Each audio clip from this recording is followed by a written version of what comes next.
Welcome to this explainer. Okay, so today we are tackling one of the absolutely most fascinating challenges in modern computer science. Think about the internet for just a second. We've got millions of articles, blogs, and reports being generated every single day. But how do computers actually read and understand this overwhelming avalanche of text? I mean, how do they pull out the exact facts we need without a human sitting there highlighting sentences one by one?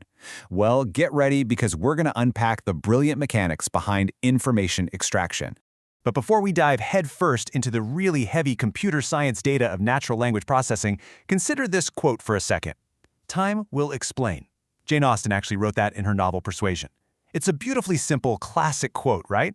Well, it adds a perfect touch of irony to our topic today, because for a computer, time doesn't explain anything on its own. Literally nothing.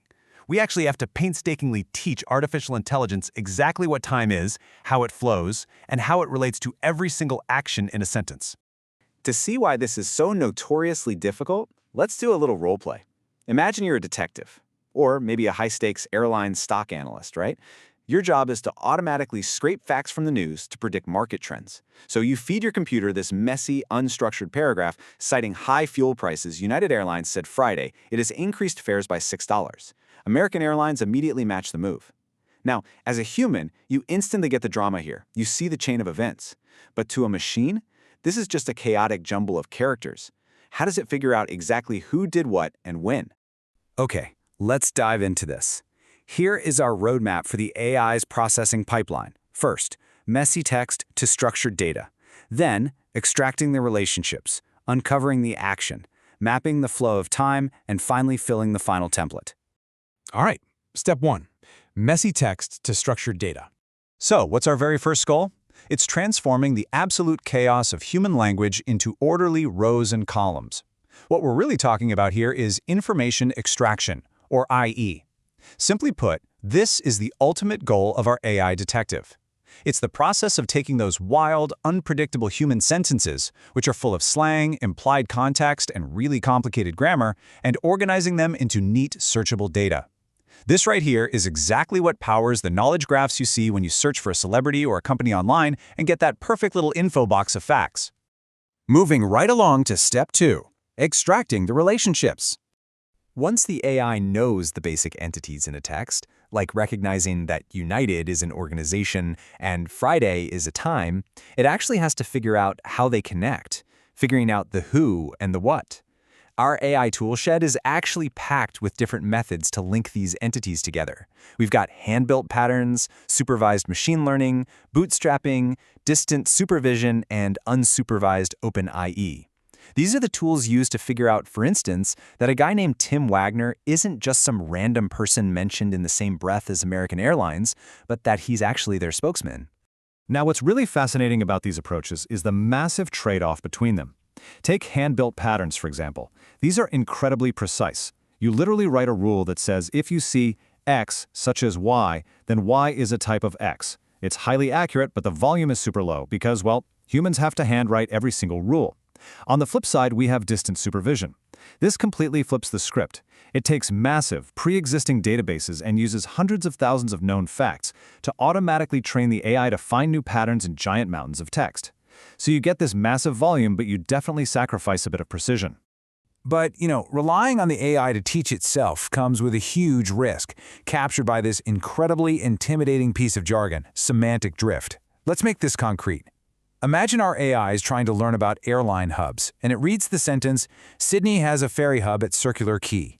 The AI might wrongly guess that Sydney is an airline and Circular Quay is an airport. If it accepts that error, it starts looking for other patterns that match that mistake, completely derailing our database. It quite literally drifts away from the truth. Which brings us to step 3, uncovering the action. So, we've successfully linked our people and organizations. But what are they actually doing? Finding the action isn't as simple as just circling the verbs. Take a look at the event mentions pulled from our airline story. Yeah, sure, we have obvious action verbs like citing, said, increased, and matched. But think about the last two, the move and the increase. Those are noun phrases. In human language, events love to wear disguises. The AI has to be smart enough to know that when an airline matches the move represents the entire event of raising a ticket price. And then we run into this really tricky linguistic trap, light verbs. Humans use these constantly without even blinking.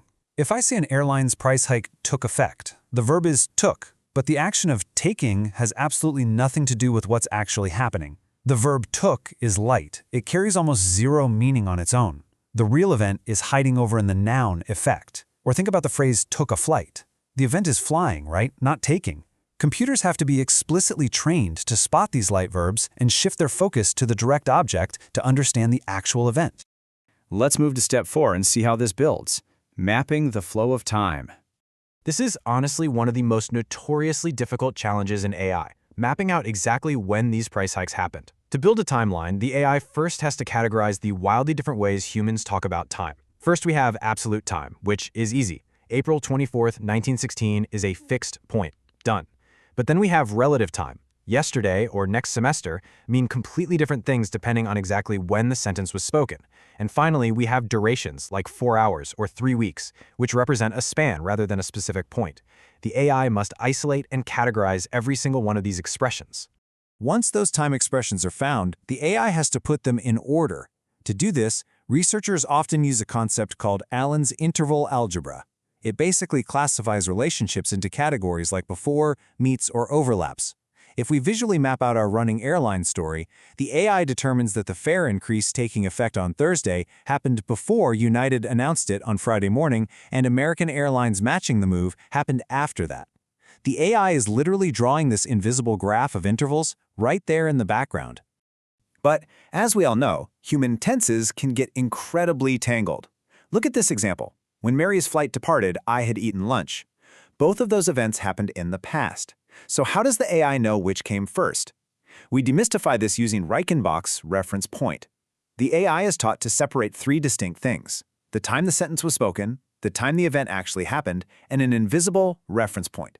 So here, the departure of Mary's flight acts as a temporal anchor, the reference point. Because of the past perfect tense, had eaten, the AI mathematically deduces that the eating event strictly precedes the flight departure reference point. And this is a brilliant illustration of how the AI translates all of our messy, relative human vagueness into hard, math-friendly data. It's called temporal normalization. Say a document was published on July 2, 2007. The AI anchors that as the absolute date. When the text then says last week, the AI uses temporal arithmetic to subtract a week and spits out a strict ISO string, 2007-W26. The weekend becomes a duration string, P1WE. It takes our conversational language and perfectly normalizes it into a standardized global database format. And that brings us to the climax, step 5, filling the final template. This is where all those clues our AI detective has been gathering finally snap together. We have our entities, our relationships, our actions, and our perfectly normalized timelines. So how does it finalize this? By using scripts or templates. You see, human world knowledge is largely based on expectations, right? When you go to a restaurant, you have a script in your head. You sit down, you look at a menu, you order, you eat, and you pay. Well, the AI relies on a similar concept. It knows that in the business world, there is a stereotypical script for airline pricing. A lead airline raises fares, there is an amount, an effective date, and usually competitors follow. Because it expects this predefined template, the AI knows exactly what blanks it needs to fill in. So here is the crucial payoff.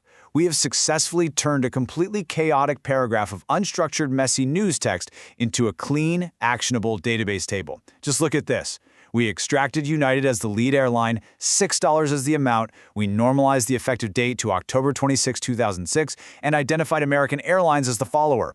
A stock analyst algorithm can now instantly read the structured information and make a $1 million trading decision without a human ever even reading the original article. It is a truly massive leap from messy text to a structured knowledge graph. But it definitely leaves us with something deep to think about. If machines can flawlessly extract the facts of our stories, perfectly map our flow of time, and organize it all into these perfect templates, do they truly understand human language? Or are they just meticulously, mechanically filling in the blanks based on statistical patterns? I'll leave you to ponder the true nature of machine comprehension. Thanks for joining me on this explainer, and keep learning.